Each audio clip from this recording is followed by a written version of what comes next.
ìparí ààwẹ̀ lọ́dọọdún ní iléeṣẹ́ Olókìkí FM máa ń fi ètò eléyìí síta láti pe àwọn onírànlọ́wọ́, àwọn onígbọ̀wọ́ láti ṣúgbà rẹ̀ fún àwọn tí wọ́n jẹ́ ọmọ aláìlóbìí, ìyẹn àwọn ọmọ òrukàn ní inú ọgbà iléeṣẹ́ Olókìkí FM ti ìlú Ìpòbẹ́. Ètò ọ̀hún ti tún wáyé gẹ́gẹ́ bí ìṣe rẹ̀.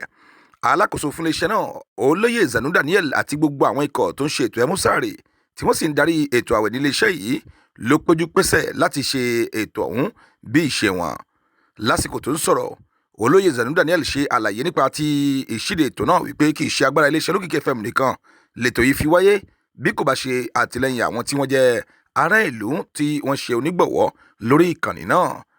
Bákan náà ló kan sára sí ọ̀gbẹ́ni Sẹ̀míù Ọpẹ́ìṣà, èyí tí ó fi ọwọ́ àti ẹsẹ̀ sí pẹ̀lú àwọn lẹ́ẹ̀kan bẹ́ẹ̀ tí wọ́n ṣe ètò yìí kó tó di wípé ohun gbogbo ó wá sí ìmúṣẹ tí a fi fẹ́ fún àwọn ọmọ náà ní ẹ̀bùn.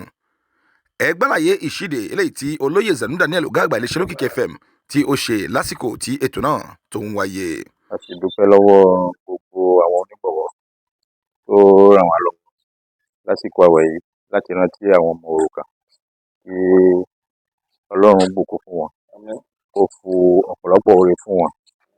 Àwọn ọmọ náà tí wọ́n fún ní ẹ̀bùn náà, k'Ọlọ́run wò wọ́n, kí wọ́n dàgbà, kínú wọn dùn, kínú àwọn òbí wọn tó kù kó dùn, kí wọ́n dàgbà nínú ọlá Ọlọ́run, kí ọ̀pọ̀ ọdún àwẹ̀ ni kí a ṣe nílé ayé àti láyé rere. Ní tẹ̀síwájú, àwọn ọmọ tí ó gba ẹ̀bùn lọ́wọ́ ọ̀gá àgbà iléeṣẹ́ Olókìkí FM tó fi ẹ̀bùn yìí lé wọn lọ́wọ́ ní ọlọ́kan-ò-jọ̀kan, àwọn náà pẹ̀lú wá ṣe àlàyé nípa ìdùnnú wọn eléyìí tí wọ́n fi ṣàdúrà fáwọn onígbọ̀wọ́ yìí pé kí Ọlọ́run kó máa ràn wọ́n lọ́wọ́ síwájú àti síwájú sí i. Wọ́n ní ìgbésẹ̀ táwọn tí wọ́n jẹ́ èèyàn wọn yìí ń gbé àwọn ọmọ tiwọn náà kò ní dọmọ òrukàn.